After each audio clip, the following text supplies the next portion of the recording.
Hi, everyone. Welcome to the Silver Years. My name is DK, and I'm very happy to be here. And I humbly thank you for joining me. Today is a new segment of my story time.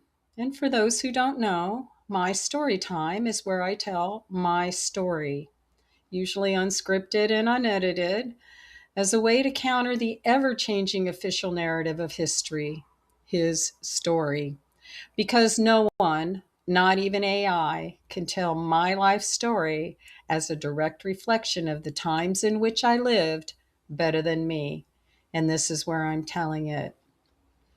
Okay, so the story that wants to be told today is coming in from 1988 and begins in Denver, Colorado, where I took my two daughters on a casting call for the movie Die Hard 2.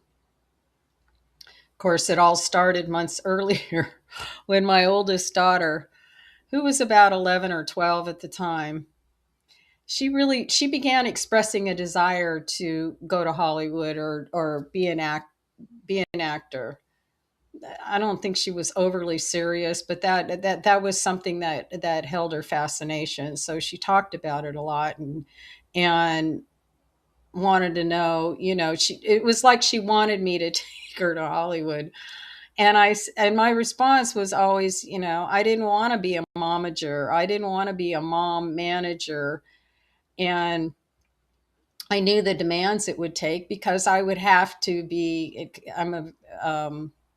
I would have to be very involved, and it would take my time away from the others in the family.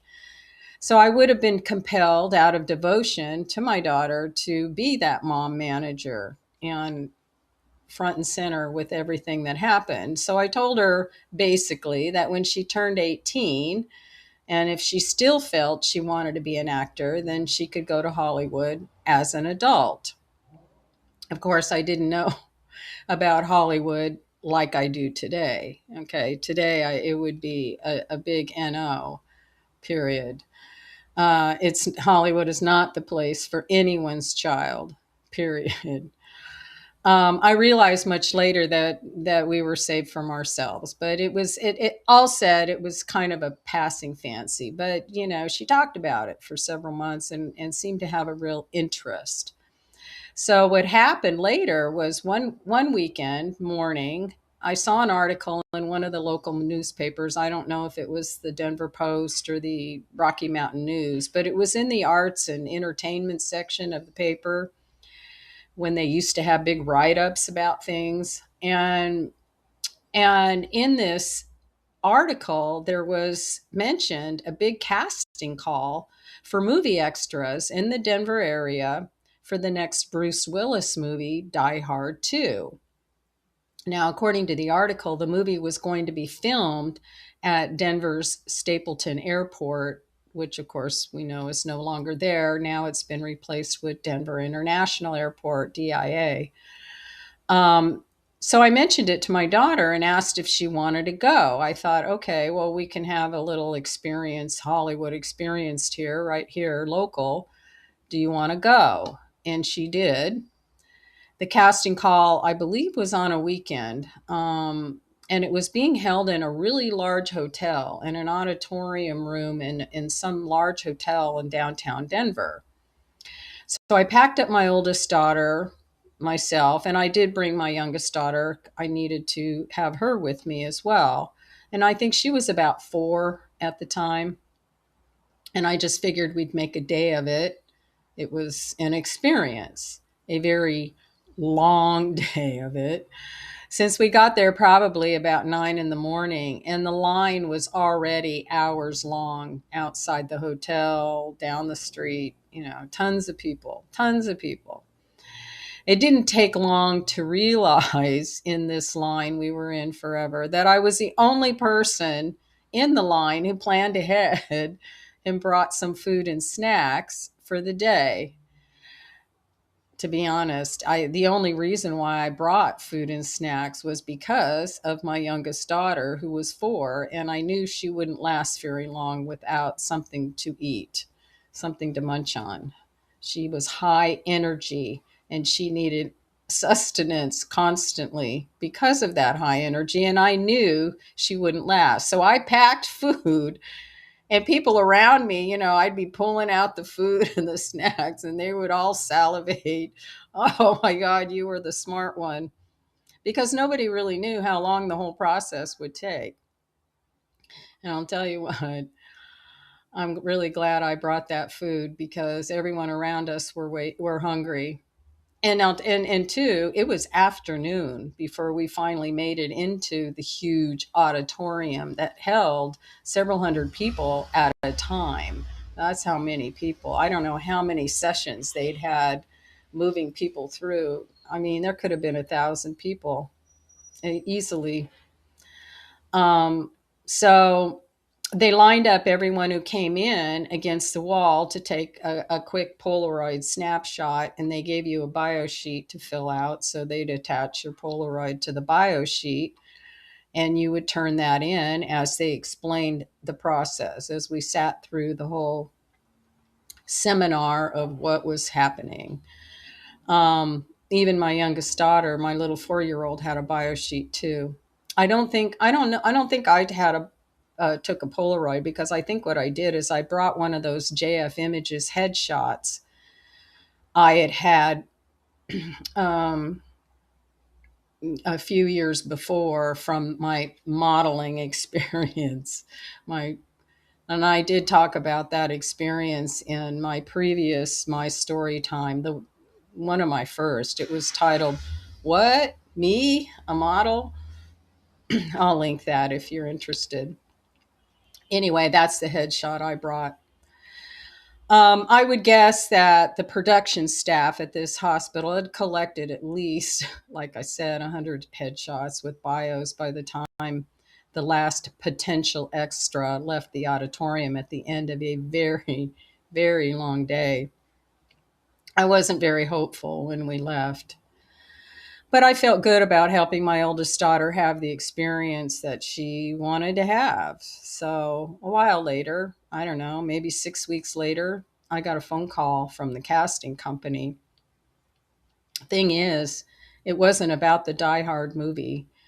They wanted me, just me, probably because of the headshot, to be an extra in an episode for a TV series they were filming locally. It was the series was Father Dowling Mysteries. I don't know if you remember that, with Tom Bosley and um, Tracy Nelson, I think, which I did do. It was just an all day thing in a vacant bank building in downtown Denver, where I was just an extra as a bank customer standing in line with a bunch of other people. Nothing extraordinary. But again, it was an experience. It was an experience that I never repeated. I felt bad that my daughter didn't get called then to be an extra, but her turn did come several years later after we moved back to California. I think she was about 15 years old at the time, and she was mad at me, angry at me because I moved her from Colorado to California before she began her sophomore year of high school. Well, we all know, if you have kids, you all know how hard it is for teenagers to move away from their friends during high school. Even though she wanted to move to California and had been begging me for several years, when I finally did it, then she was mad at me because she had to leave all of her high school friends behind. But in the new school, she was struggling to make connections, and she complained about it almost every day for about 2 months. She couldn't find friends, and she was very social. So connecting or being friendly with people wasn't an issue for her, but she couldn't seem to find any connections in this new school, the first 2 months she was there. And what happened next was that she got invited to by a long-term girlfriend who lived in another Orange County town that she knew from, oh, I don't know, fourth grade or something, when we were staying with her grandparents. She had a friend that she maintained, and this girlfriend had a father in Hollywood. He I'm not sure what he did. He was a producer of some kind, or he had connections. And so she got invited to attend a Disney Channel production for a band called The Party. Now, at the time, the Disney Channel was a brand new thing on cable TV, kind of like MTV. It was all new and everybody was all into it and excited. Even the teenagers watched the Disney Channel when it was first released. Um, and when she got home that night, she went to the filming. And then when she got home that night, very late, she woke me up to say that I was going to be contacted by the production company to sign a release for her appearance. Her appearance? I was asleep. I was like, okay, totally groggy. Oh, okay, not really getting it. And then she went to bed. I didn't fully understand what had happened and why I would need to sign a release. Well, here's what happened. She and her girlfriend were in the audience as the performance was being filmed, the performance of this band at the party. It was kind of like these boy bands, or it wasn't all boys. I think there were some girls in this band, but they were, the five and the singers and the performers, okay? Probably Mickey Mouse Club related. But my daughter and her friend, they were standing in the front of the stage. Okay, there weren't seats or anything. It was like a big mosh pit, but they weren't moshing or anything. It was just a mosh pit. And so my daughter and her friend were kind of to the side, but they were in the front.